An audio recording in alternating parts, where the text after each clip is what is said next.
तो आप सब भक्तों का बहुत बहुत स्वागत आज के सत्रकालीन में श्रीमद् भागवतम, जो कि हम लोग कुछ दिनों से प्रारंभ हुआ है। तो आप सब भक्तों का बहुत बहुत अभिनंदन। तो चलिए, सबसे पहले हम लोग स्वस्ति वाचन करते हैं, जगन्नाथ जी के चरणों में प्रार्थना करेंगे। सबसे पहले नीलाचाल निवासाय नित्याय परमात्मने बलभद्र सुभद्राभ्याम जगन्नाथाय नमो नमः। बोलिए जगन्नाथ बलभद्र सुभद्रा माई की जय, सुदर्शन चक्र राज की जय। तो पहले चलिए स्वस्ति वाचन करते हैं, श्रील प्रभुपाद के चरणों में प्रार्थना करते हैं। ओम अज्ञानतिमिरान्धस्य ज्ञानाञ्जनशलाकया चक्षुरुन्मिलितं येन तस्मै श्री गुरुवे नमः। नमो ओम विष्णुपादाय कृष्णपृष्ठाय भूतले श्रीमते भक्ति वेदांत स्वामिनेति नामिने। नमस्ते सारस्वते देवे गौरवाणी प्रचारिणे निर्विशेष शून्यवादी पाश्चात्य देश तारिणे। जय श्री कृष्ण चैतन्य प्रभु नित्यानंद श्री अद्वैत गदाधर श्रीवासादि गौर भक्त वृंद। ओम नमो भगवते वासुदेवाय। ओम नमो भगवते वासुदेवाय। ओम नमो भगवते वासुदेवाय। नारायणं नमस्कृत्यं नरं चैव नरोत्तमं देवीं सरस्वतीं व्यासं ततो जयमुदीरयेत्। मूकं करोति वाचालं पंगुं लंघयते गिरिं यत्कृपातमहं वन्दे परमानन्दमाधवं। नष्टप्रायेषु भद्रेषु नित्यं भागवतं सेव्या भगवत उत्तम श्लोके भक्ति भरवती नैष्टिकी। हरे कृष्णा कृष्ण कृष्णा हरे हरे, हरे राम राम राम हरे हरे।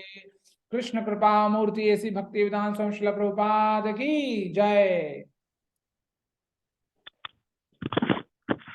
तो चलिए, आज हम श्रीमद् भागवतम का सत्र प्रारंभ करते हैं।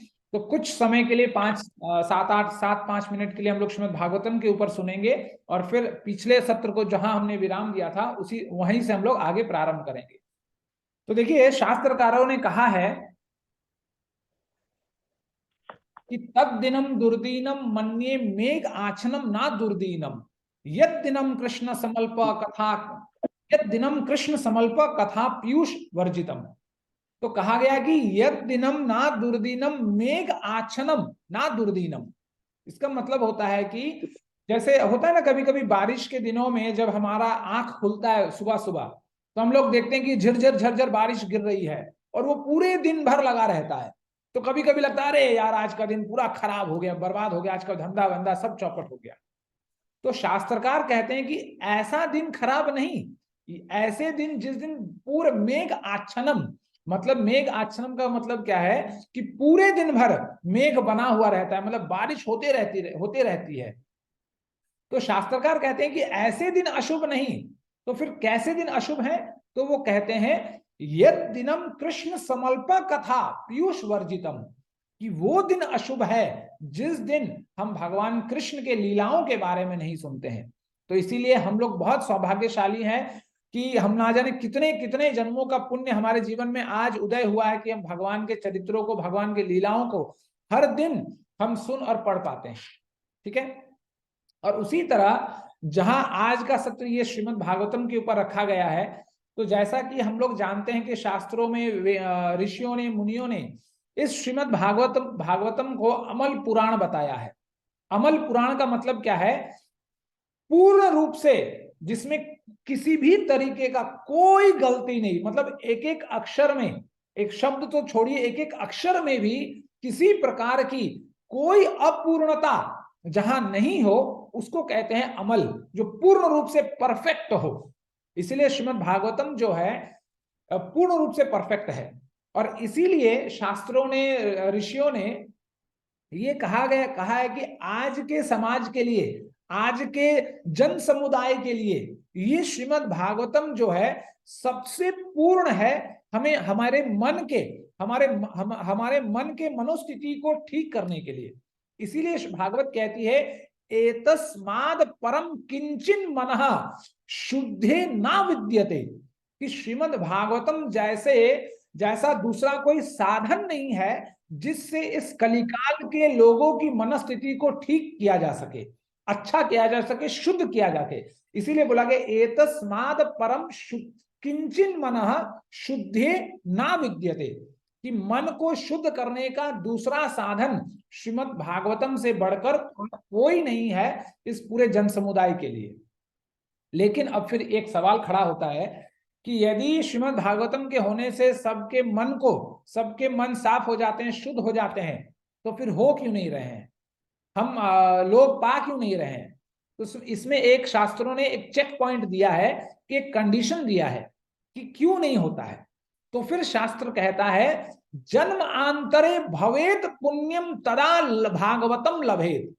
वो इसलिए नहीं होता है कि उसी इंसान को इस धरातल पर, इस भूमंडल पर, इस कलिकाल में उसी इंसान को भागवतम प्राप्त होती है जिसके जन्म जन्मांतर का पुण्य, जन्म आंतरे भवेत पुण्यम, जिसके जीवन में जन्मों करोड़ों करोड़ों जन्मों का पुण्य जब संचित होकर उठता है, तब जाकर कहीं हम भागवतम का श्रवण आदि और आस्वादन आदि हम लोग कर पाते हैं।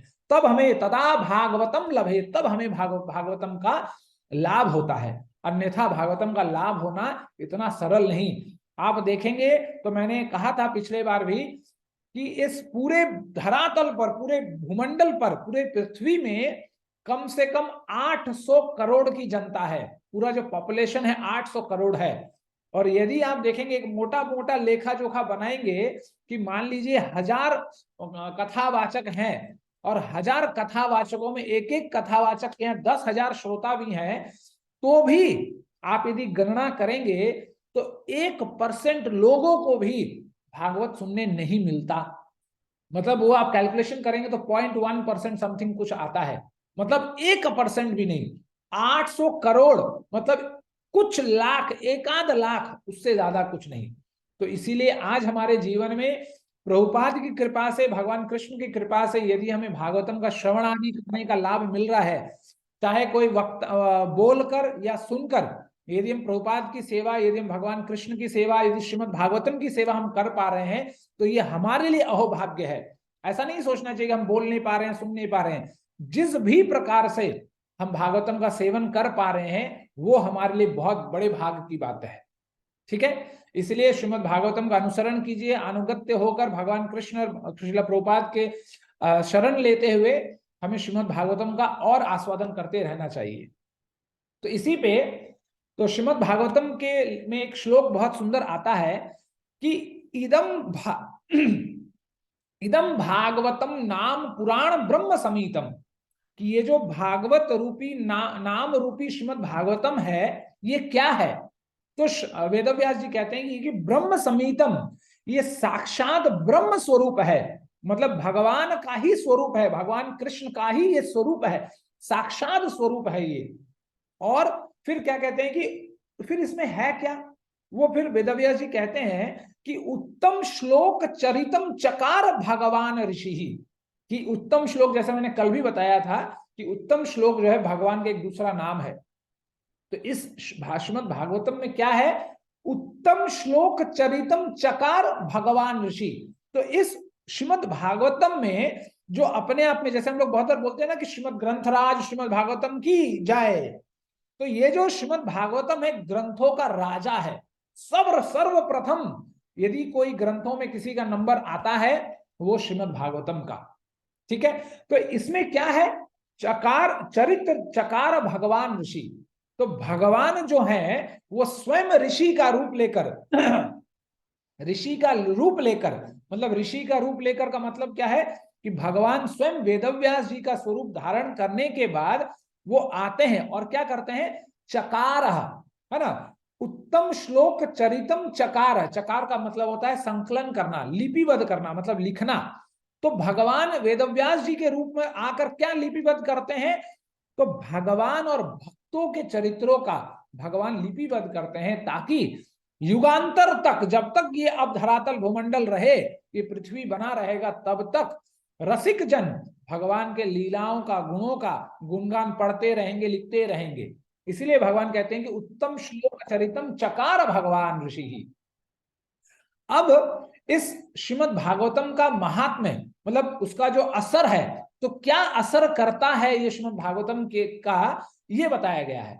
तो श्रीमद् भागवत वेदव्यास जी लिखते हैं, वो कहते हैं कि निःशेषाय लोकस्य, निःशेषाय का मतलब होता है कल्याण करता है। कल्याण किसका करता है? लोकस्य, जन समुदाय का, समाज का, पूरे विश्व का ये कल्याण करने मतलब काबिलियत रखता है। इसलिए लोकस्य, निःशेषाय लोकस्य धन्यम। फिर आगे बोलते हैं कि ये धन्य क्यों है? क्योंकि अपने आप में ये सफल है। इसमें किसी के कोई ये नहीं कह सकता अच्छा अच्छा ये गलत है, मैं अपने दिमाग से इसमें कुछ लिख दूं, कोई और कहेगा नहीं नहीं अच्छा ये गलत है वो लिख दूं। जैसे आप देखेंगे यदि भौतिक शिक्षा में आप देखेंगे, मान लीजिए कोई एक साइंटिस्ट आया, उसने एक पद लिखा, तो 10 साल बाद 50 साल बाद जब उसके मरने के बाद दूसरा साइंटिस्ट कोई आता है, तो वो बोलता है नहीं नहीं नहीं नहीं ये डाल्टन थ्योरी गलत है, मेरा थ्योरी ठीक है। फिर अब उसके 50 साल बाद वो जब मर जाता है, दूसरा साइंटिस्ट आता है, वो कहता है कि नहीं नहीं नहीं इस इंसान ने जो कहा था वो ठीक नहीं, मैं जो कह रहा हूं वो ठीक है, और वो तथ्य भी प्रस्तुत करता है उसके ऊपर।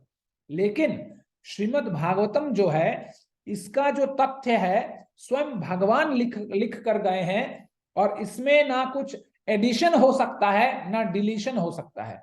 वो जैसा का तैसा वो भगवान का, इसीलिए वो भगवान का स्वरूप माना गया, बोला गया। इसलिए बोला गया निःशेषाय लोकस्य धन्यम स्वस्ति अयनम महतः। स्वस्ति अयनम का मतलब है कि ये पूर्ण आनंद युक्त है, आनंदमय है, कि जब हम भागवतम पढ़ते हैं उसमें ऐसे ऐसे भगवान के लीलाओं का वर्णन है, भगवान के ऐसे ऐसे भक्तों का वर्णन है, कि वो जब हम पढ़ते हैं तो अपने आप में आनंद मग्न हो जाते हैं। मतलब इससे बड़ा आनंद हमें अपने जीवन में मिल ही नहीं सकता। और फिर कहते हैं महतः, है ना, स्वस्ति अयनम महतः। महतः का मतलब है परफेक्ट, पूर्ण। श्रीमद् भागवतम अपने आप में पूर्ण है, इसमें किसी के दिमाग की जरूरत नहीं है। जैसे हम लोग कहते हैं ना भिन्न भिन्न मुंडे भिन्न भिन्न मति, तो अलग अलग मुंडे कितने भी भिन्न भिन्न मति क्यों ना हो जाए, लेकिन अपनी अपनी मति हमें अपने अपने घर में रखना है। श्रीमद् भागवतम को जैसा दिया गया है वैसा ही हमें आस्वादन करना है। ठीक है। इस पर आप यदि श्रील प्रभुपाद का भावार्थ पढ़ें इस श्लोक पर, ये पहले स्कंद के तीसरे अध्याय का 40 नंबर का श्लोक है। तो प्रभुपाद दो शब्द इस्तेमाल करते हैं कि हमें श्रीमद् भागवतम का किस तरह आस्वादन करना है। पहला शब्द है सह चेष्टा, खुद के चेष्टा से, खुद के प्रयास से, कि ऐसा नहीं होना चाहिए कि धक्का धकेली। जैसे मैंने कहा कि अच्छा शनिवार को श्रीमद् भागवतम का सत्र होगा तो हम लोग जुड़ जाएंगे, फिर रविवार से लेकर शुक्रवार तक फिर श्रीमद् भागवतम को टाटा बाय बाय कह देंगे, ऐसा नहीं। इसलिए प्रभुपाद कहते हैं कि सचेष्टा, जब तक चेष्टा नहीं होगी जीवन में, और वो भी कैसा चेष्टा, स्व, खुद से, अपने आप। जैसे हम लोगों ने पहले पढ़ा था अकारण भक्ति कैसी होनी चाहिए, अकारण और निरंतर। कोई कहेगा आकर, कोई हमें मोटिवेशन करेगा, कोई उत्तेजित हमें करेगा, तब जाकर हम भागवतम का आस्वादन करेंगे, तो हमारा दाल नहीं गलेगा। तो इसलिए श्रील प्रभुपाद ये शब्द इस्तेमाल करते हैं सचेष्टा, खुद के अभ्यास से, खुद के मन से और प्रयत्न पूर्वक। और दूसरा शब्द जो है वो है धीर। तो इस शब्द को भी मैंने अपने पिछले कक्षा में प्रस्तुत करने का प्रयास किया था, तो हो सकता है कि मेरे माध्यम से कुछ गलत शब्दावली हो गई हो, इसलिए गलत थोड़ा दिखा कि मैं गलत किसी चीज की आलोचना कर रहा हूं। लेकिन मेरा किसी भी चीज की आलोचना करने का कोई आशय नहीं था। मेरा सिर्फ कहने का अर्थ इतना ही था कि जैसे यहाँ प्रभुपाद कहते हैं कि हमें श्रीमद् भागवतम का आस्वादन कैसे करना है, अध्ययन कैसे करना है, धीर बनकर। धीर का मतलब होता है पेशेंस, धीरे धीरे, हड़बड़ी में नहीं। तो कभी कभी हड़बड़ी में हम लोग गड़बड़ कर जाते हैं। इसीलिए हमें देखिए, पढ़ने से कोई मनाही नहीं, आप हर शास्त्र पढ़ सकते हैं, लाखों लाखों 108 तो उपनिषद हैं, ठीक है। लेकिन दुर्भाग्य की बात है कि हम तो भगवत गीता से पार नहीं हो पा रहे हैं, तो आगे चलकर हड़बड़ी करने की दिक्कत जरूरत क्या है। इसलिए यहाँ श्रील प्रभुपाद बोलते हैं कि धीर, आराम से, हैव पेशेंस इन लाइफ, धैर्य पूर्वक हमें हर शास्त्रों का, और जब हम श्रीमद् भागवतम का आस्वादन कर रहे हैं तो श्रीमद् भागवतम का एक एक श्लोक के, एक एक शब्दों के, एक एक अक्षरों पर टिप्पणी दी गई है। बस हमारे जीवन में उतना समय होना चाहिए कि हम उसका साधना कर सकें। इसलिए श्रीमद् भागवतम का यदि हम साधना कर लें जीवन में तो दूसरा और कहीं जाने की जरूरत नहीं। लेकिन फिर भी देखिए है बहुत कुछ, आप यदि आपके पास समय है, आपके पास शक्ति है, तो हम क्यों नहीं करें, बिल्कुल करें। लेकिन इसीलिए प्रभुपाद कहते हैं कि धीर पूर्वक कीजिए, धीरे धीरे। हमें कोई सर्टिफिकेट नहीं देगा, जैसे हम है ना लेवल 1 में सर्टिफिकेट देते हैं, वो भी यहां नहीं मिलेगा आपको। कोई सर्टिफिकेट नहीं देगा कि आप भागवतम पढ़ चुके हैं, भागवतम आपने कंप्लीट कर लिया है। इसलिए धीर पूर्वक, धैर्य पूर्वक एक एक शब्दों को सुनते हुए, और उन श्लोकों को ऊपर जिस भी गुरु महाराज या जिस भी शिक्षा गुरु के अंडर में आप आते हैं, आप फॉलो करते हैं, उनके लेक्चर्स को सुनकर, उनके महत्व को सुनकर, उनके तात्पर्यों को सुनकर, उनके तात्पर्यों को पढ़कर हम आगे धीरे धीरे चलने का प्रयत्न करें। ठीक है। अब यहां आता है कि श्रीमद् भागवतम में दो चीजें हैं, जैसे आप लोगों को, सब लोगों को पता ही होगा कि एक होता है ग्रंथ भागवत और एक होता है व्यक्ति भागवत। तो श्रील प्रभुपाद बोलते हैं कि यदि ग्रंथ भागवतम का आस्वादन हमें जीवन में करना है तो वो किसके माध्यम से करना है, व्यक्ति भागवत के माध्यम से। यदि आप चैतन्य चरितामृत पढ़ें तो उसमें स्वरूप दामोदर गोस्वामी कहते हैं कि भागवत पढ़ गिय भागवत स्थाने, कि भागवत का यदि आस्वादन करना है तो वहां जाना है जहां भागवत गण, भक्तगण, भागवत गण रहते हैं, उनके माध्यम से हमें ग्रंथ भागवत का अनुस्मरण और आस्वादन करना है। ये नहीं कि जो भी रोड पर बैठ गया आपको सुनाने लगा, रात में बीड़ी गांजा सिगरेट पीता है और सुबह उठकर हरे कृष्ण रोज रोज जोर जोर से चिल्लाता है, तो उसके माध्यम से हम भागवतम और कोई भी शास्त्र हम सुनने लगे। ऐसे लोगों से हमें बिल्कुल भी शास्त्रों का हमें प्रवचन नहीं सुनना चाहिए। इसलिए भगवान प्रभुपाद भी कहते हैं, और आगे के हमारे शिक्षा प्रणाली में भी ऋषि मुनि कह गए हैं कि भागवत हमें पढ़ना चाहिए जो व्यक्ति भागवत से, जो भागवत के संदर्भ को समझता है, और ना कि आजकल जैसे आप लोग थोड़ा देख ही रहेंगे, टीवी न्यूज में खबर आई रही होगी कि कोई इंसान है जो 20-25 साल से कोई कॉलेज में प्रोफेसर है, तो वो कहता है कि मैं अवधि जानता हूं, मुझे पता है ये श्लोक गलत है रामचरितमानस का, इसका पन्ना फाड़ देना चाहिए, ये करना चाहिए, वो करना चाहिए। तो बहुत कुछ बहुत जगह चल रहा है। तो इसीलिए हमें ऐसे लोगों से शास्त्रों के एक वाक्य तो क्या, एक शब्द के अक्षर का भी संदर्भ हमें नहीं समझना चाहिए। ठीक है। इसलिए हमें सिर्फ अपने प्रामाणिक परंपरा को ही फॉलो करते हुए, और अपने परंपरा में जो गुरुजन आ रहे हैं उनको, उनके अनुगत्य में ही हमें शास्त्र श्रवण करना चाहिए। ठीक है। चलिए आज हम लोग फिर प्रारंभ करते हैं। तो जैसे हम लोगों ने देखा कि पिछले सत्र में हम लोगों ने अनेक प्रकार के भगवान के लीलाओं के बारे में हमने श्रवण किया। सूर्यवंशी प्रभु जी ने हमें बताया बहुत सुंदर से कि अलग अलग युगों में अलग अलग भगवान के लीला अवतार, अलग अलग अवतार के रूप में भगवान प्रकट होते हैं। खास करके भगवान का अवतार 6 प्रकार का होता है। पहला है लीला अवतार, दूसरा है पुरुषा अवतार, तीसरा है गुणा अवतार, चौथा है शक्त्यावेश अवतार, फिर मनवंतर अवतार, फिर यह है युगा अवतार। 6 प्रकार। ठीक है। लीला अवतार, पुरुषा अवतार, गुणा अवतार, शक्त्यावेश अवतार, मनवंतर अवतार और युगा अवतार, ये 6 हैं। ठीक है। और उनमें सबसे पहले हम लोगों ने देखा, मैं बस 2 मिनट में थोड़ा सारांश दे दूं ताकि हमें याद आ जाए कि हम किस चीज पे चर्चा कर रहे थे पिछले बार। तो सबसे पहले हम लोगों ने कुमार, जो भगवान के 4 कुमार हैं, सनक, सनंदन, सनातन, सनत कुमार, इन चारों का प्राकट्य भगवान के स्वरूप में होता है। दूसरा, वराह के रूप में भगवान प्रकट होते हैं। तीसरा, भगवान शक्त्यावेश अवतार के रूप में नारद मुनि के स्वरूप में आते हैं। फिर चौथा, भगवान राजा धर्म की पत्नी के माध्यम से नर नारायण जुड़वा बच्चों के रूप में प्रकट होते हैं।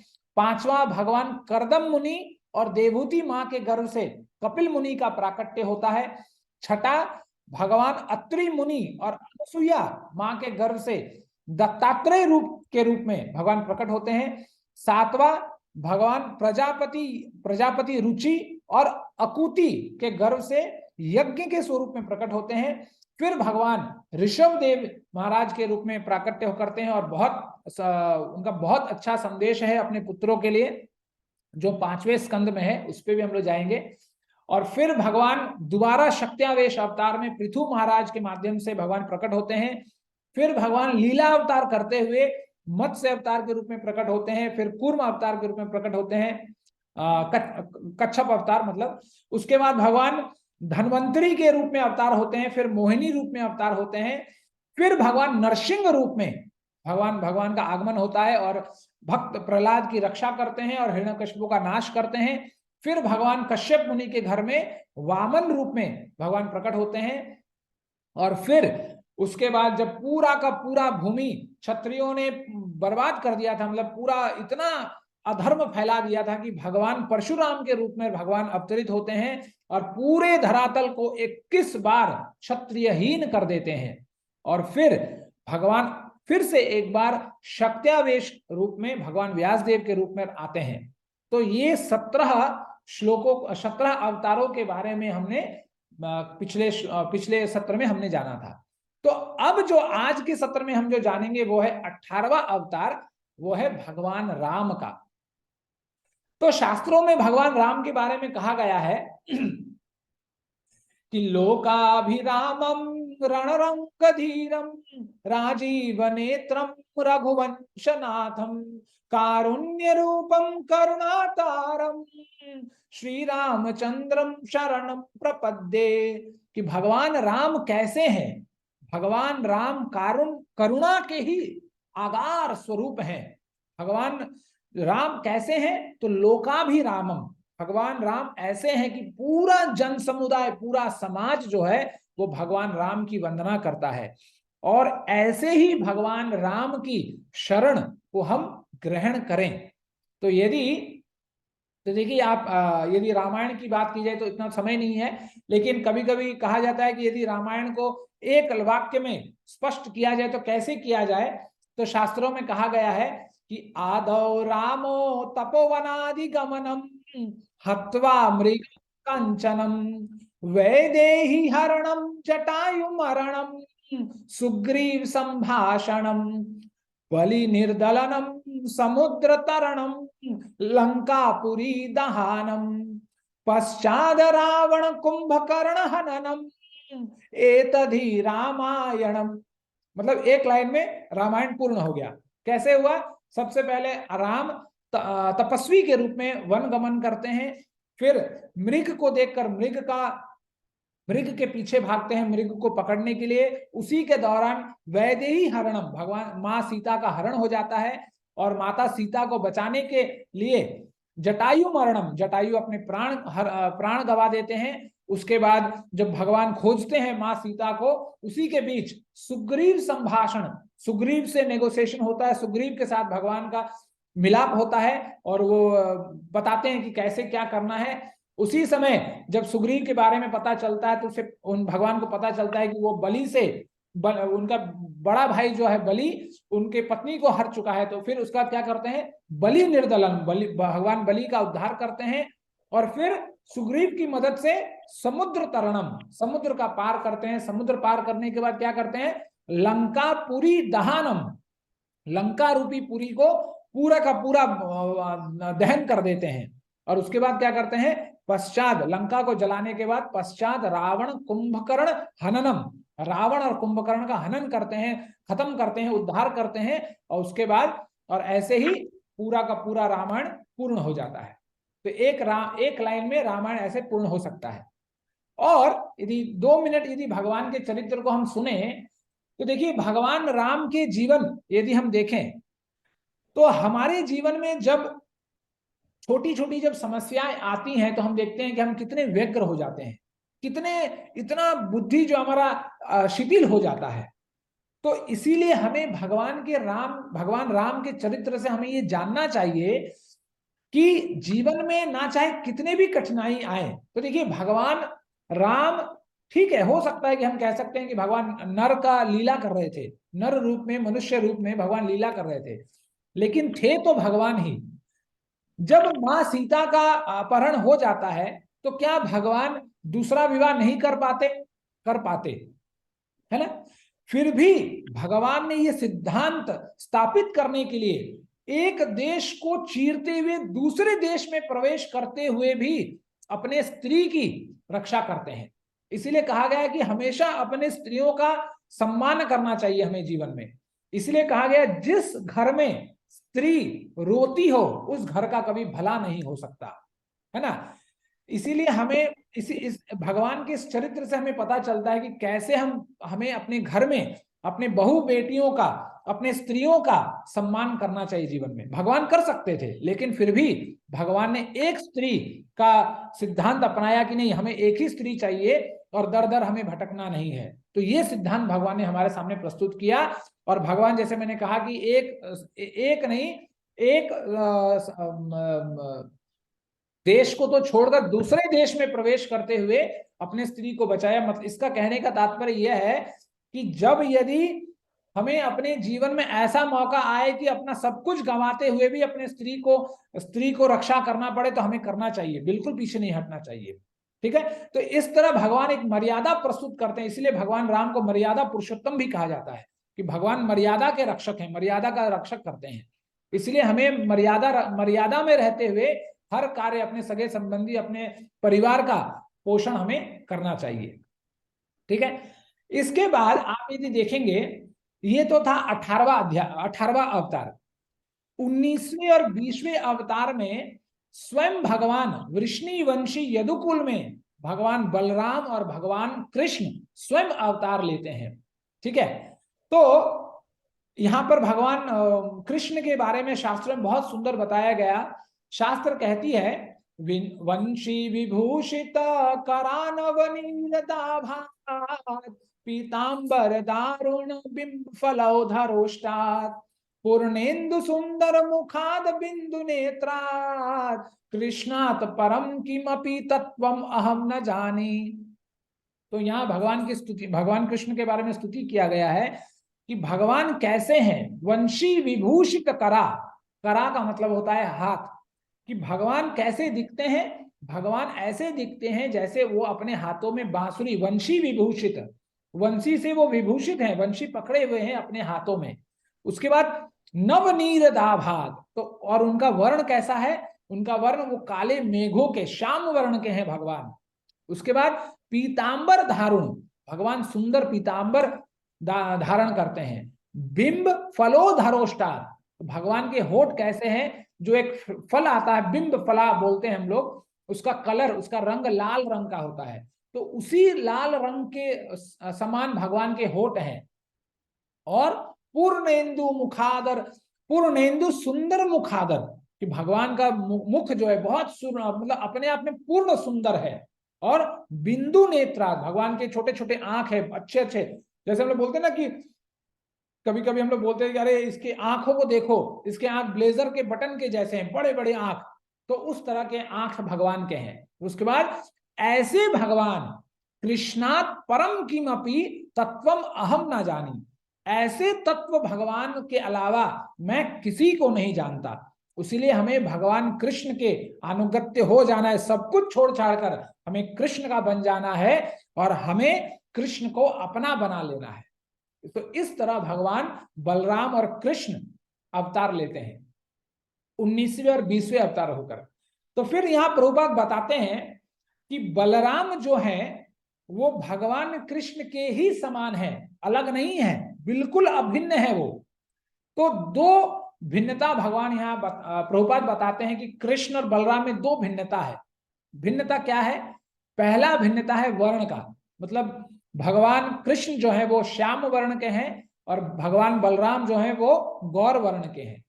और जब जब भगवान कृष्ण और बलराम प्रकट होते हैं, अवतार लेते हैं, तो भगवान कृष्ण जो है आप देखेंगे सेवा लेने के लिए प्रकट होते हैं और बलराम भगवान जो है वो सेवा देने के लिए प्रकट होते हैं। तो इसीलिए भगवान बलराम जो है वो स्वयं सेवा का ही एक मतलब कह सकते हैं हम सिद्धांत है, वो एक साक्षात स्वरूप है सेवा का बलराम। क्योंकि आप जब भी देखेंगे, यदि हम त्रेता का बात किया जाए तो त्रेता में भी भगवान बलराम लक्ष्मण बनकर आए थे भगवान राम का सेवा करने के लिए। और जब हम द्वापर की भी बात करें तो आप गौचारण लीला में ऐसा बहुत बार हुआ है, जब बलराम भगवान दास्य भाव में भगवान कृष्ण के पैरों का चरण सेवा करते थे, भगवान को खिलाते थे, भगवान को छाया देते थे। और तत्व रूप में भी आप देखें तो बलराम कौन है? बलराम स्वयं अनंत शेष है। और अनंत शेष में, अनंत सागर में जब भगवान निवास करते हैं, शेषैया पर लेटे रहते हैं, तो उनको छत्र छाया प्रदान करने का कार्य भी भगवान बलराम का ही है। तो हर समय भगवान कृष्ण जो है सेवा लेने के लिए तत्पर रहते हैं, और भगवान राम जो है, बलराम जो है, वो सेवा देने के लिए तत्पर रहते हैं। तो ये दो विभिन्न तात्पर्यों को प्रभुपाद ने प्रस्तुत किया कि किस तरह दोनों एक ही हैं। और देखिए, जब हम सृष्टि की बात करें तो बहुत थोड़ा कॉम्प्लेक्स है कि कैसे भगवान कृष्ण से सबसे पहला प्राकट्य यदि किसी का होता है तो वो बलराम जी का होता है। फिर बलराम से दो दो बार प्रद्युम्न, केशव, प्रद्युम्न, वासुदेव और संकर्षण, ये चार प्रकट होते हैं। फिर इनसे फिर से दोबारा प्रकट होते हैं। तो ये थोड़ा कॉम्प्लेक्स है, लेकिन कहने का तात्पर्य है कि सबसे पहला अवतार, सबसे पहला विकास यदि भगवान कृष्ण से किसी का होता है तो वो है भगवान बलराम का ही। इसीलिए भगवान बलराम को भगवान कृष्ण से कभी अलग नहीं समझना चाहिए। और यदि आप कलयुग में भी देखेंगे तो भगवान बलराम, तो जैसे चैतन्य भागवत में वृंदावन दास ठाकुर महाशय कहते हैं कि जो बलराम है, बलराम तत्व ही विश्वरूप तत्व है और वही नित्यानंद तत्व है। तो नित्यानंद तत्व, नित्यानंद जो थे वो भगवान चैतन्य महाप्रभु के भाई नहीं थे, वो तो एक चक्र में उनका प्राकट्य हुआ था। लेकिन निमाय पंडित जो भगवान चैतन्य महाप्रभु के बड़े भाई का नाम क्या था? विश्वरूप। तो विश्वरूप भी भगवान चैतन्य महाप्रभु की खूब सेवा किया करते थे, क्योंकि चैतन्य महाप्रभु बहुत छोटे थे उनसे। तो इसीलिए चैतन्य बलराम इस कलिकाल में जब विश्वरूप के रूप में, नित्यानंद प्रभु के रूप में जब आते हैं, तब भी वो भगवान की सेवा बहुत करते हैं। चैतन्य चरितामृत यदि हम पढ़ें तो उसमें इसका उद्गार है कि किस तरह अलग अलग प्रकार से चैतन्य भागवत में भी, कि किस तरह विश्वरूप अपने छोटे भाई की सहारा और सेवा हमेशा करते हैं, हमेशा उन्हें बचाते हैं। कि जब भी आपको पता चलेगा, यदि आप चैतन्य भागवत पढ़ें तो उसमें आपको पता चलेगा कि चैतन्य भागवत में निमाय पंडित जो चैतन्य महाप्रभु थे, अपने बाल्यकाल में बहुत चंचलित थे, बहुत चंचल थे, बहुत चिढ़ाते। जैसे वो भगवान कृष्ण द्वापर में करते थे, उसी तरह चैतन्य महाप्रभु निमाय पंडित के नाम से विख्यात थे। और सबको छेड़ना, सबके मटकियों को तोड़ना, गंगा नदी में सबको फटकारना, सबके ऊपर मिट्टी उलझना, पानी उलझना, ये सब कार्य भगवान क्या करते थे। और जब जगन्नाथ मिश्र क्रोधित हो जाया करते थे और उनको मतलब ऐसा हो जाता था कि अब मारेंगे, तो उस समय विश्व रूप ही भगवान चैतन्य महाप्रभु को बचाया करते थे। तो इस तरह भगवान बलराम जो हैं वो हमेशा भगवान चैतन्य महाप्रभु के, भगवान कृष्ण के, भगवान राम को हमेशा सदैव सेवा करने में ही तत्पर रहा करते थे। तो कृष्ण बलराम, भगवान बलराम और कृष्ण भगवान, ये 19वें और 20वें अवतार हुए। फिर 21वें अवतार में अंजना पुत्र के रूप में भगवान बुद्ध का प्रकट हुआ। जब उन्होंने पूरे समाज को देखा कि उन्होंने, पूरा समाज जो है वेदों और शास्त्रों का गलत, दिशाहीन हो गए हैं और शास्त्रों का गलत उल्लेख किया जा रहा है, तो उन्होंने अपने ही मीमांसा उन्होंने बनाया और उन्होंने कहा कि सब शास्त्र और वेदों को छोड़ो, ये सब गलत है, मैं जो बोल रहा हूं उनको फॉलो करो। इस तरह एक हम लोग पढ़ते भी हैं बचपन के क्लासेस में, जैसे बुद्ध का एक परम सिद्धांत है, 8 फोल्ड पाथ्स। मतलब उन्होंने 8 सिद्धांत दिया उन्होंने, इन 8 सिद्धांतों पे ही मनुष्य को चलना चाहिए। इस तरह भगवान बुद्ध का प्राकट्य हुआ। उसके बाद कलयुग के संधि काल में, जो अभी हुआ नहीं है, विष्णु यशा नामक ब्राह्मण के घर भगवान कल्कि अवतार में प्रकट होंगे। और श्रीमद् भागवत बोलती है कि संबल ग्राम में।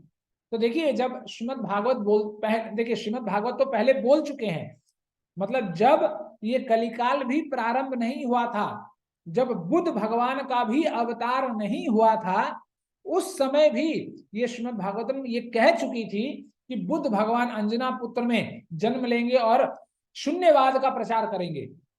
और फिर कल की अवतार में कलयुग के संधि काल में जब घोर कलिकाल आ जाएगा, संधि काल मतलब कलयुग समाप्त होने वाला है और सतयुग आने वाला है, तो उस समय भगवान कल्कि अवतार में विष्णु यशान नामक ब्राह्मण के घर में संबल ग्राम नामक ग्राम में अप्रकट होंगे। तो इससे हमें श्रीमद् भागवतम का प्रामाणिकता प्रस्तुत होता है कि श्रीमद् भागवत कितना प्रामाणिक है कि होने से पहले, जैसे बोलते ना त्रिकालदर्शी, श्रीमद् भागवत अपने आप में त्रिकालदर्शी है। क्यों? क्योंकि ये साक्षात भगवान है, इसमें कोई संशय नहीं। इसीलिए इन चीजों को जानकर ही हमें बिना किसी कूटनीति के, बिना किसी छल के, हमें भागवतम का अनुसरण करके स्वयं साक्षात भगवान का स्वरूप मानकर हमें इसका स्मरण पठन पाठन नित्यम करना चाहिए। ठीक है, तो इस तरह एक 22 अवतारों का उल्लेख श्रीमद् भागवतम में आया है। उसके बाद कुछ कुछ विद्वान ये कहते हैं कि 22 अवतार नहीं 24 अवतार हुए हैं। तो 24 अवतारों में 23 और 24 की गणना वो हंस अवतार और हयग्रीव अवतार में करते हैं। तो इस तरह कुल मिलाकर 22 और 24 अवतारों का बात होती है भागवतम के अंदर। ठीक है,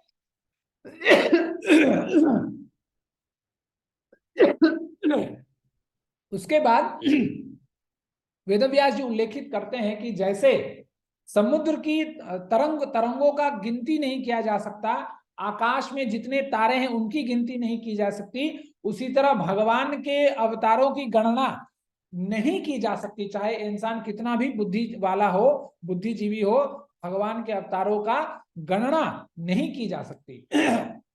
इस पर ही गोस्वामी तुलसीदास जी महाराज बहुत सुंदर लिखते हैं।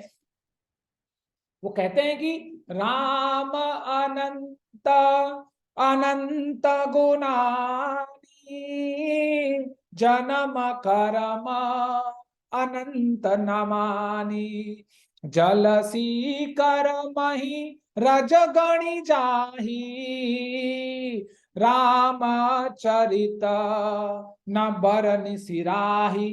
तो गोस्वामी तुलसीदास जी महाराज कहते हैं कि हो सकता है कि हम जल के बूंदों को गिन सकें, सागर के समुद्र में जो जल है उसको हम गिन सकें। हो सकता है कि रज के कणों को, धूल के कणों को, धरातल में जो इतना धूल मिट्टी है उनके कणों को हम गिन सकें, लेकिन रघुपति के चरित्र को, रघुपति चरित्र न वर्णि सिराहि, कि रघुपति के चरित्र को हम वर्णन कभी भी नहीं कर सकते। तो वही बात सुखदेव गोस्वामी भागवत में भी कहते हैं कि भगवान के लीलाओं का, भगवान के प्राकट्य का, भगवान के अवतारों का हम वर्णन कभी नहीं कर सकते। ठीक उसी प्रकार वो उदाहरण देते हैं, तुलना करते हैं कि जैसे समुद्र में, सागर में लहरें चढ़ती हैं, हटती हैं, चढ़ती हैं, घटती हैं, उसी तरह भगवान प्रकट होते रहते हैं और तिरोभाव लेते रहते हैं। इसलिए उनकी गणना हम कभी भी नहीं कर सकते। ठीक है, इस तरह कहते हुए भगवान का जो ये पूरा 24 अवतारों का वर्णन है, भगवान यहाँ वेदव्यास जी यहाँ समाप्त करते हैं। अब देखिए भगवान इसके बाद जब सब अवतारों की गणना की बात हो जाती है, तो अब वेदव्यास जी क्या कहते हैं। ये बहुत सुंदर श्लोक है, बहुत महत्वपूर्ण भी है। यदि कोई माता जी या प्रभु जी पढ़ना चाहते हैं तो पढ़ सकते हैं। अच्छा, मैं श्लोक पढ़ लो, आप लोग अर्थ पढ़ लीजिएगा। ठीक है, तो वेदव्यास जी लिखते हैं, एते चांस कला पुंसाम कृष्णस्तु भगवान स्वयं इंद्रियारी व्याकुलम लोकम मृडयंती युगे युगे। कोई माता जी या प्रभु जी पढ़ना चाहते हैं इसका अर्थ? जी प्रभु जी, मैं पढ़ूं? यस माता जी, पढ़िए। अब तक जितने भी अवतारों का उल्लेख किया गया है वे सभी भगवान के रूप या अवतार हैं, लेकिन केवल भगवान कृष्ण ही भगवान बने हैं। जब भी राक्षसों द्वारा संकट पैदा किया जाता है तो ऐसे अवतार दुनिया में प्रकट होते हैं। वे भक्तों को बचाने के लिए भगवान के रूप में प्रकट।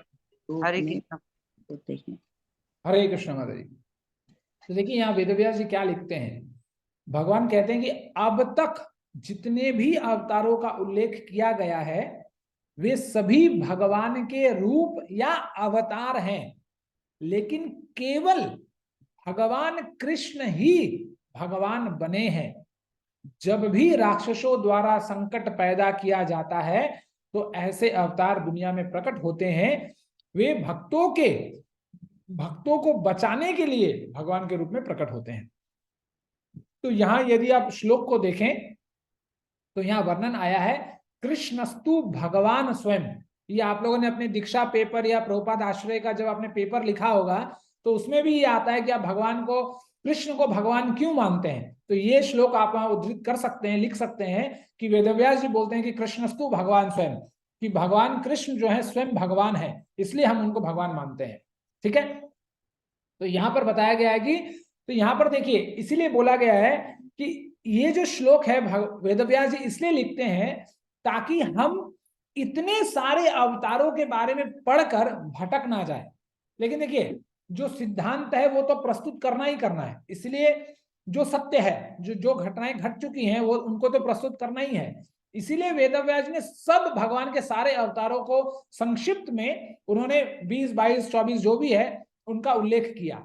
लेकिन अंत में वेदव्यास जी ये गारंटी लेना चाहते हैं कि जो जन सामान्य के लोग हैं वो भटक ना जाए इतने सबको जानकर। जैसे देखिए ऋषभ महाराज, ऋषभ देव को यदि देखा जाए तो ऋषभ देव को फॉलो करने वाले उनको भगवान मानते हैं, बुद्ध को फॉलो करने वाले बुद्ध को भगवान मानते हैं। तो ऐसे जो लोग भटक गए हैं ऐसा ना हो, ये जानकर, ये सोचकर ही वेदव्यास ने ये श्लोक लिखा है यहाँ पर कि वो बोल देना चाहते थे कि इतने अवतारों में सिर्फ भगवान कृष्ण ही है जो स्वयं अपने आप में कृष्ण मतलब भगवान है। और जैसे हम लोग जानते हैं कि भगवान होने के क्या क्या संकेत हैं, कोई बता सकता है जल्दी से, हमें किसको भगवान मानना चाहिए? हरे कृष्णा। हरे कृष्ण प्रभु जी। 60 ऐश्वर्य प्रभु जी। हाँ, कौन कौन से 60 ऐश्वर्य है माता जी? पूर्ण ज्ञान, पूर्ण बल, पूर्ण सौंदर्य, पूर्ण वैराग्य, और तो प्रभु जी ऐश्वर्य। ऐश्वर्य, हाँ पूर्ण ऐश्वर्य, पूर्ण तपस्या, वैराग्य माता जी लास्ट वाला।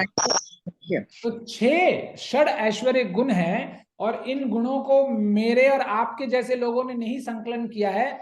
ये स्वयं वेदव्यास जी के पिता जो पराशर मुनि थे उन्होंने इस बात का उल्लेख किया है कि भगवान हम उसी को कह सकते हैं जिनमें ये षड ऐश्वर्य गुण युक्त हैं। षड ऐश्वर्य गुण का क्या क्या है? एक ऐश्वर्य, सामर्थ्य, यश, सौंदर्य, ज्ञान और वैराग्य। ये 6 प्रकार के षड ऐश्वर्य ऐसे हैं और ये 6 के 6 जब पूर्ण रूप में यदि किसी के अंदर रहेंगे वही भगवान कहलाने लायक है, अथवा दूसरा कोई नहीं। इसलिए हमें भगवान कृष्ण को ही भगवान मानना चाहिए और हमें इधर उधर भटकना नहीं चाहिए। देखिए इज्जत सबको दीजिए, जैसे हम लोग कहते हैं ना, जैसे देखिए हिंदी में हम लोग अपने पापा के बड़े भाई को बड़े चाचा कहते हैं, छोटे को छोटे चाचा कहते हैं। जैसे हमारे उड़ीसा से बड़े बड़े पापा कहते हैं, छोटे पापा कहते हैं, है ना। बंगाली में भी बड़े काकू बोलते हैं, बड़ा काकू छोटा काकू बोलते हैं, है ना। लेकिन कभी हम किसी को पापा नहीं कहते।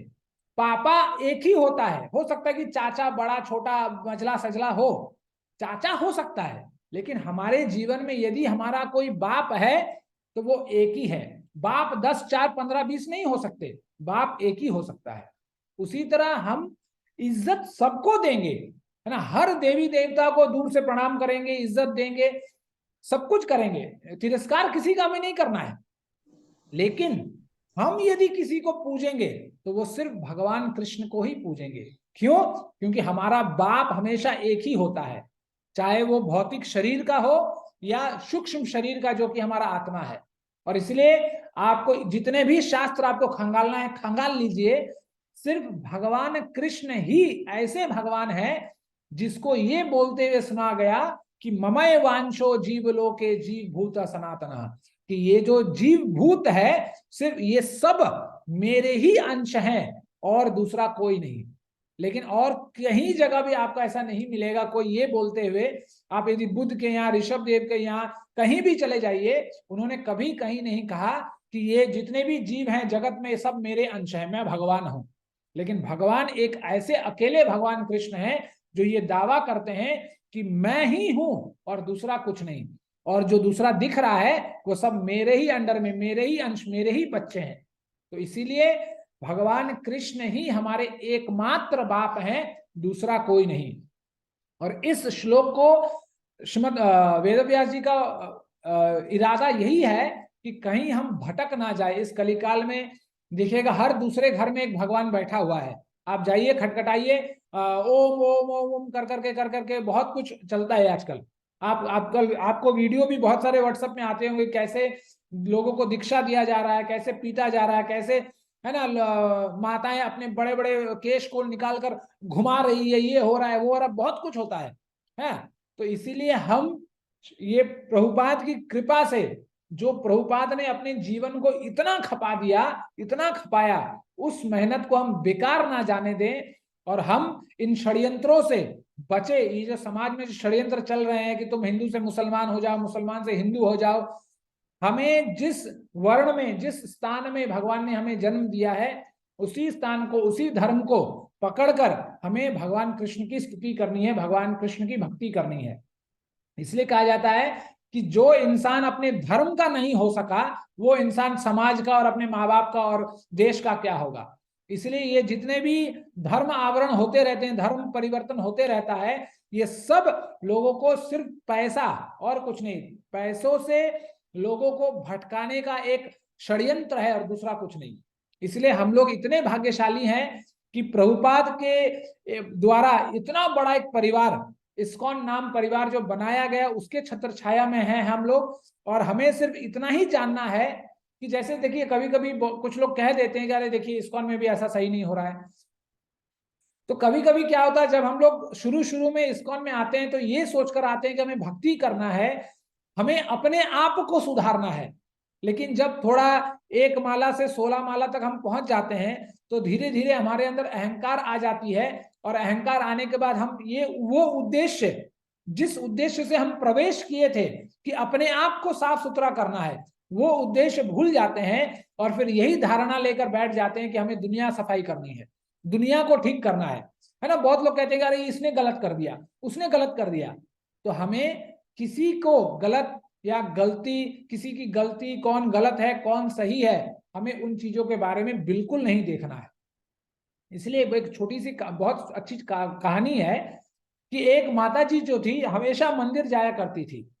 जब वो मंदिर जाती थी तो मंदिर के पास वो देखती थी कि कुछ औरतें हमेशा बैठकर आपस में प्रजल्पा कर रही हैं, इसका चुगली उसका चुगली करते रहती थी।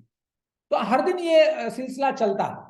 तो एक दिन जब वो माता आती है मंदिर में तो पंडित जी से पूछती है कि पंडित जी ये कैसे औरतें हैं कि हमेशा सुबह शाम आते हैं और प्रजल्पा करते हैं, इनका चुगली, उनके बारे में गलत कहना, उनके बारे में ऐसा गलत सलत कहना, अफवाह फैलाना, ये सब करते रहते हैं। तो वो पंडित जी कहते हैं कि अच्छा ठीक है, इसका उत्तर मैं तुम्हें कल दूंगा। तो वो माता जी बोलते हैं अच्छा ठीक है। तो पंडित जी कहते हैं कि अच्छा कल जब आप आओगे तो एक काम करना, अपने घर से एक लोटा लेके आना और लोटा में पूरा पानी भर लेना।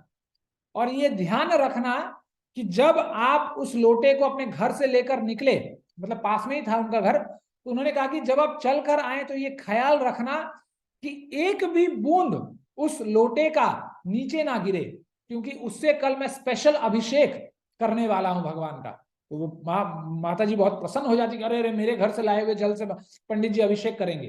तो वो वैसा ही करती है, सुबह उठती है, नित्य स्नान करने के बाद, शौच आदि करने के बाद जब वो मंदिर के लिए निकलती है तब वो उस लोटे को पूर्ण रूप से, सुरक्षित रूप से, जैसे एक बूंद भी पानी ना गिरे, वो धीरे धीरे चल चल कर वो मंदिर तक पहुंचती है और पंडित जी को वो लोटा देती है। तो पंडित जी फिर अभिषेक भी करते हैं और फिर अभिषेक हो जाता है। तो उसके बाद फिर माता जी पूछती है कि पंडित जी आपने, मैंने जो कल प्रश्न पूछा था आपने कुछ बताया नहीं। तो उन्होंने पूछा कि आप जब आज मंदिर में प्रवेश कर रहे थे तो क्या वही माताएं उस मंदिर में, मंदिर के चौखट पे बैठी थी? तो वो माता जी कहती है कि मुझे तो याद नहीं, मेरा तो पूरा मन इस लोटे पर था कि पानी जल ना गिर जाए। तो वो माताएं उस चौखट पर बैठी हैं कि नहीं वो भी मुझे पता नहीं, अब क्या बात कर रही है वो तो मुझे छोड़ ही दीजिए, उसका तो मुझे कोई आइडिया ही नहीं है। तो फिर पंडित जी बोलते हैं अच्छा जाकर एक बार देख आइए कि वो माताएं बैठी हैं या नहीं बैठी हैं। तो जब वो माता जी जाती हैं तो देखते हैं वो सब औरतें अभी भी बैठी हुई हैं। तो फिर वो आती है, नहीं नहीं अभी भी बैठे हैं। तो पंडित जी पूछते हैं कि अच्छा अब बताइए कि आपको आज कैसे नहीं दिखा वो लोग? आप हर दिन आते थे तो आपको उनकी बातें भी सुनाई देती थी, उनको वो भी दिखते थे, लेकिन आज आपको वो क्यों नहीं दिखे? तो उन्होंने कहा कि हो सकता है कि मेरा जो केंद्र था अपने मन का, मैंने अपने मन को पूर्ण रूप से इस लोटे पर केंद्रित किया रखा था कि जल ना गिर जाए, बर्बाद ना हो जाए, नहीं तो अभिषेक नहीं हो पाएगा।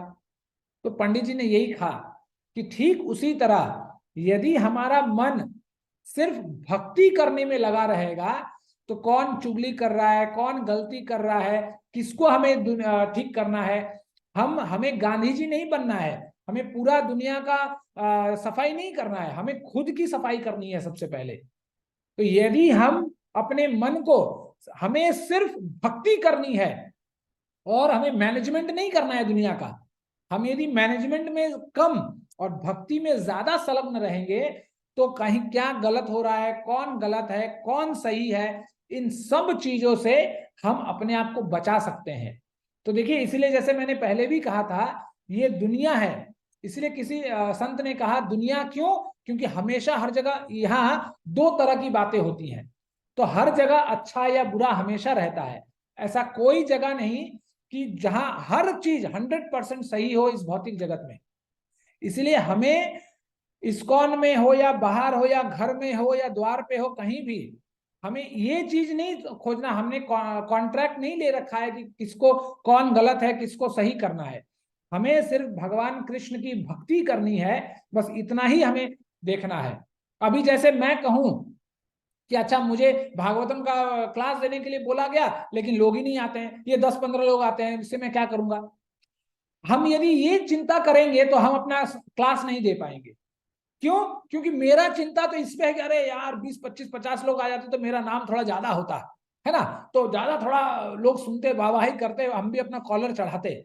इससे क्या होगा, हमारे अंदर एक तो अहंकार आ जाएगी और हमें जो सेवा दी गई है, हमें जो सेवा दी गई है उस सेवा को हम नहीं कर सकेंगे। इसके विपरीत अब 10 आए, 1 आए या नहीं भी आए, तो अपना, जैसे मैंने कहा कि जो प्रभुपाद ने पहले कहा था, स्वचेष्टा और धीर, हमें चाहे बोलकर या सुनकर, बोलकर भक्ति करें या सुनकर भक्ति करें, बात बराबर है। इसमें ऐसा कुछ नहीं है कि कोई कहीं लिखा हुआ है कि जो भगवान के लीलाओं को बोलता है वो भगवत प्राप्ति करेगा और जो सुनता है वो नहीं करेगा। यहाँ तो उल्टा कहा गया है। यहाँ कहा गया कि सिर्फ श्रवण मात्रेन हरिश्चितम समाश्रय, कि श्रवण मात्र से, सिर्फ भागवत भगवान के लीलाओं को श्रवण करने से मुक्ति प्राप्त हो जाती है। मुक्ति भी उसके आगे पीछे घूमती है। श्रवण के बारे में बोला गया, वक्ता के बारे में तो बोला भी नहीं गया। ठीक है, इसीलिए चाहे जैसा भी हो, हमें बस सारांश में मोटा मोटा हमें इतना ही समझना है कि हमें भगवान कृष्ण की भक्ति करनी है।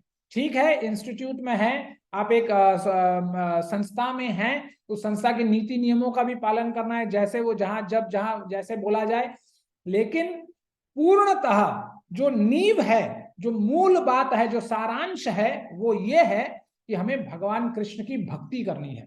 ठीक है, अब देखिए, ऐसा भी हो सकता है और ऐसा है भी, जैसे मैं अपना बात कहूं तो मैं जहां पैदा हुआ और जहां पला बड़ा 20 साल तक, वहां आज भी इस्कॉन नहीं है। तो क्या उन वहां पर रहने वाले लोगों को भक्ति करने की इजाजत नहीं है? बिल्कुल है। जैसे इसलिए मैं कह रहा हूं, मूल बात है भगवान कृष्ण की भक्ति करना। वो तो हमारा सौभाग्य है कि हम इस्कॉन के कनेक्शन में आ गए और भगवान के बारे में हमें और से बहुत ज्यादा जानने को मिला। तथा कथित मतलब जैसे का एज इट इज, जैसे का तैसा परंपरा माध्यम से भगवान की लीलाओं को हमें प्रस्तुत किया गया और हम उसको ग्रहण कर रहे हैं और करने का प्रयास भी कर रहे हैं। ये हमारा सौभाग्य है। इसीलिए हमें नुक्स निकालना, कहाँ गलत है, क्या नहीं है, क्या नहीं है, उन चीजों के भीतर हमें बिल्कुल नहीं जाना है। सिर्फ हमें भजन करना है, इतना ही हमें याद रखना है। और इसीलिए भगवान यहाँ वेदव्यास जी उद्धृत करते हैं कि कृष्ण भगवान ही भगवान है, दूसरा चौखट हमें ठकटकाना बिल्कुल नहीं है। ये कहते हुए वेदव्यास जी आगे बढ़ जाते हैं और आगे क्या कहते हैं। कोई प्रभु जी या माता जी पढ़ना चाहेंगे? श्लोक पढ़ना चाहते हैं कोई? जी प्रभु जी पढ़ो। यस माता जी पढ़िए। जन्म गुहाम भगवतो यत्व पर्यतो नरः सायं प्रातः गृह्णं भक्त्या दुख ग्राम विमुच्यते। जो भगवान के गुह अवतारों का सावधानी पूर्वक प्रतिदिन भक्ति के साथ सुबह और शाम को गुणगान करता है, वह जीवन के सभी दुखों से मुक्ति प्राप्त कर सकता है। हरे कृष्ण प्रभु जी। हरे कृष्ण माता जी। तो माता जी इस श्लोक के यदि अर्थ को हम देखें तो दो बहुत बड़े बड़े और बहुत मुख्य शब्दों का इस्तेमाल किया गया है। आप बता सकते हैं उन दो शब्द कौन कौन से हैं, या कोई भी बता सकते हैं? इस श्लोक के अनुवाद में दो शब्द ऐसे हैं जो बहुत महत्वपूर्ण हैं। जन्म गुरुयम एक शब्द ये हो जाएगा। अच्छा, गुणावतार और संबंध अवतार, संबंध। कहाँ पर है माता जी संपत अवतार? हाँ, सावधानी पूर्ण। अच्छा, कौन कौन से दो फिर से एक बार बताइए जमुना माता जी। गुणावतार हाँ, और सावधानी पूर्ण, प्रतिदिन, प्रतिदिन नियम। तो कौन कौन से शब्द को लिया जाए, सावधानी या प्रतिदिन? हाँ प्रभु, प्रतिदिन, प्रतिदिन, नियम नियम। नियम, प्रतिदिन। हाँ, प्रतिदिन। अच्छा, और गुणा प्रतिदिन, नियम। दो दो मुझे ये समझ में आया दो। अच्छा ठीक है। श्लोक श्लोक को देखिए, श्लोक से बताइए यदि श्लोक समझ में आ रहा है तो।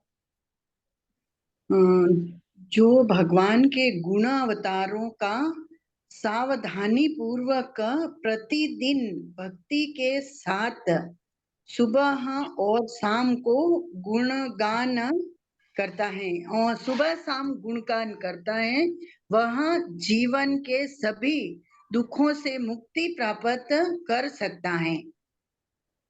हाँ, यही है भगवान प्रभु जी। सुबह शाम दोनों टाइम गुण वो करके। अच्छा ठीक है माता, चलिए हरे अच्छा कृष्णा प्रयास कर। प्रभु जी। मुक्ति को प्राप्त करने के मुक्ति सभी प्राप्त दुखों करना से मुक्त, अरे सभी दुखों से मुक्त होकर यह है प्रभु जी प्राप्त होता है। अच्छा, मुक्ति को प्राप्त होता है। मुक्ति को प्राप्त होता है। तो आपका मतलब है भागवतम पढ़ने का जो फल हमें चाहिए वो है मुक्ति, मुक्ति चाहना? नहीं प्रभु जी, ऐसा तो नहीं है। अच्छा चलिए मैं बताता हूँ। हाँ बताइए यदि प्रभु जी। श्लोक को देखिए, ठीक है, ये गुण नहीं है जमुना माता जी, जन्म गुण नहीं है, वो गृहाम है। जन्म गृहाम भगवतो, गृहाम का मतलब होता है गुप्त, ठीक है। जन्म गृहाम मतलब गुप्त जन्म प्रकट के लीलाओं को, किसके? भगवान के, भगवतो यह एतत् प्रयतो। तो देखिए इस शब्द को मैंने बहुत बार आप लोगों को कहा है कि हमें शास्त्रों का, हमें भक्ति कैसे करना है। पहला शब्द जो मैं खोज रहा था वो है, पहला शब्द है एतत् प्रयतो नरः, ठीक है। फिर सायं प्रातः गिरणन भक्तया दुख ग्रामादि विमुच्यते। तो श्लोक आप यदि देखें दो शब्द जो मैं कह रहा था जो बहुत महत्वपूर्ण है वो है एतत् प्रयतो और दूसरा है भक्तया। तो सारांश में इसका अनुवाद ये है कि जो इंसान भगवान के गुप्त जन्मों का, है ना, गृहाम जन्म, भगवान के गुप्त लीलाओं के बारे में प्रयत्न पूर्वक, एतत् प्रयतों का मतलब होता है प्रयत्न पूर्वक, जो प्रभुपाद ने पहले मैंने बोला सचेष्टा, अपने चेष्टा से, अपनी इच्छा से, अपनी मनोकामना से, एतत् प्रयतो नरः क्या करता है वो? सायं प्रातः गिरनन, शाम को और सुबह गिरनन पढ़ता लिखता है। कैसे पढ़ता लिखता है? भक्तया, भक्ति युक्त। तो हमें दो चीजें करनी है। क्या करना है? प्रयत्न पूर्वक, चेष्टा से, प्रयास से, परिश्रम से भगवान के गुप्त अवतारों के बारे में पढ़ना, लिखना, रटना, पढ़ना है। लेकिन चेष्टा के बाद में क्या करना है? जो भी हम करेंगे वो भक्ति युक्त होकर, भक्ति की दृष्टि से, भक्ति की सेवा, भक्ति की महत्ता को रखते हुए हमें भगवान के लीलाओं को का आस्वादन करना है।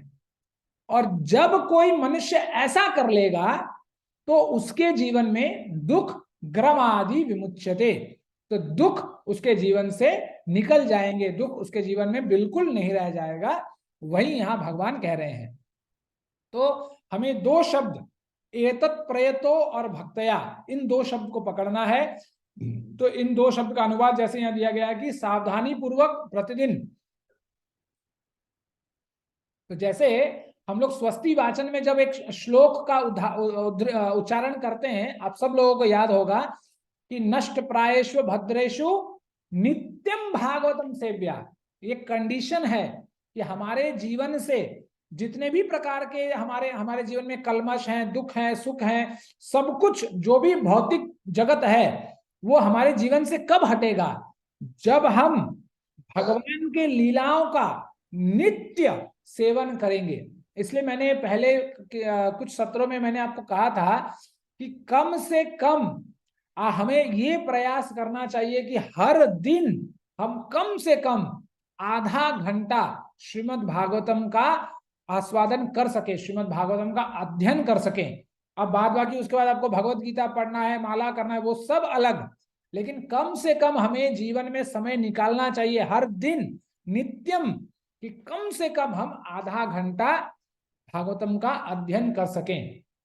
और धीर, जैसे प्रभुपाद कहते हैं कि आराम से पूरा धैर्य पूर्वक एक एक छोटे छोटे शब्दों को, छोटे छोटे अक्षरों को, छोटे छोटे अर्थों को देखकर उनके बारे में यदि हमें बहुत कुछ समझ में नहीं आता, मुझे भी समझ में नहीं आता, तो हमें अपने जो हमारे शिक्षा गुरु हैं, जो हमें पढ़ाते हैं लिखाते हैं, उनसे, जिनको हम फॉलो करते हैं, उनसे हम पूछ सकते हैं, उनसे हम जान सकते हैं। ऐसा जब हम करेंगे तब जाकर वो नित्यम, और देखिए कंडीशन है नित्यम, हमेशा करना है, सदैव।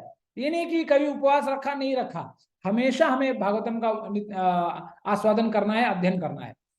तब जाकर हमारे जीवन में ये जितने भी कलमश हैं, दुख हैं, उलट पुलट जितने भी अवस्थाएं हैं, स्थितियां हैं, सब हमारे जीवन में धीरे धीरे धीरे करके हमारा पूरा जीवन खाली करके वो चले जाएंगे। और इसीलिए जैसे यहाँ जो चित्र दिया गया है यहाँ पर, तो ये दशावतार का चित्र दिया गया है, इसलिए यहाँ श्लोक भी बोला गया है कि भगवान के गृहा अवतार माने गुप्त अवतारों के बारे में। तो ये जो दशों अवतार हैं भगवान के गुप्त अवतार हैं, और जब हम इन दसों अवतार के बारे में श्रवण, लीला, पठन पाठन नित्य करेंगे तो धीरे धीरे हमारा ज्ञान भी बढ़ेगा और भगवान के प्रति हमारा भक्ति भी बढ़ेगा। और देखिए जैसे बोला गया कि जब हम भगवान कृष्ण की भक्ति करते हैं तो क्या होता है, तो बोला गया वासुदेवे भगवती भक्ति योग नियोजितः जनयत याश्रु वैराग्यम ज्ञानम च यद हेतुकम। जब हम भगवान कृष्ण को पकड़ते हैं तो दो चीज स्वतः आ जाती है, एक है ज्ञान, दूसरा है वैराग्य।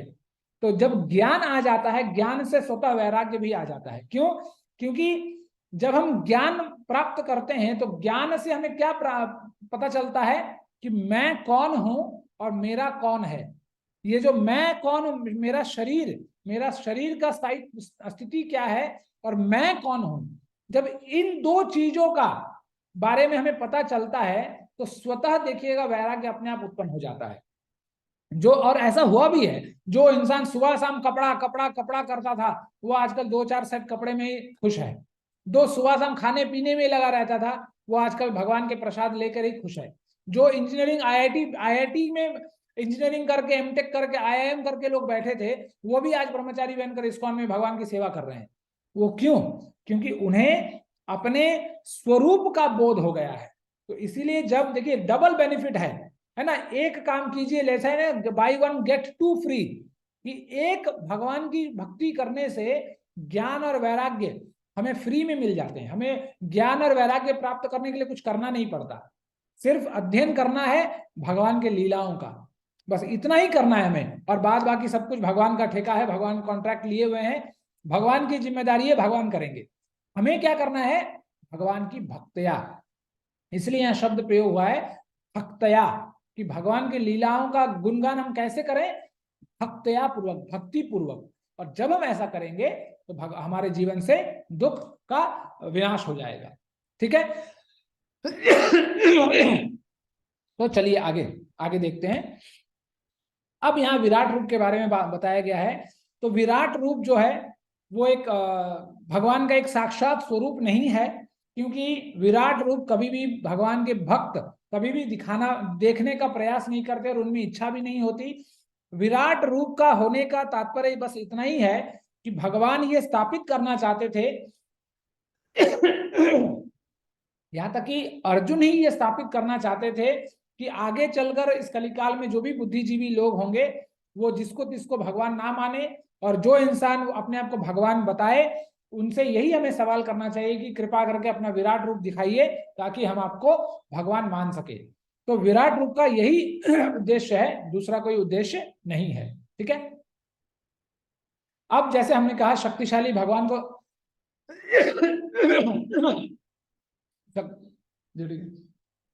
शक्तिशाली भगवान को कैसे समझें, तो जैसे अभी हम लोगों ने चर्चा किया कि भगवान षड ऐश्वर्य युक्त हैं पूर्ण रूप से, इसलिए हमें भगवान उसी को समझना चाहिए जो हर वक्त हर क्षण भगवान के इन षड ऐश्वर्य से युक्त रहते हैं, उन्हें ही हमें भगवान समझना चाहिए।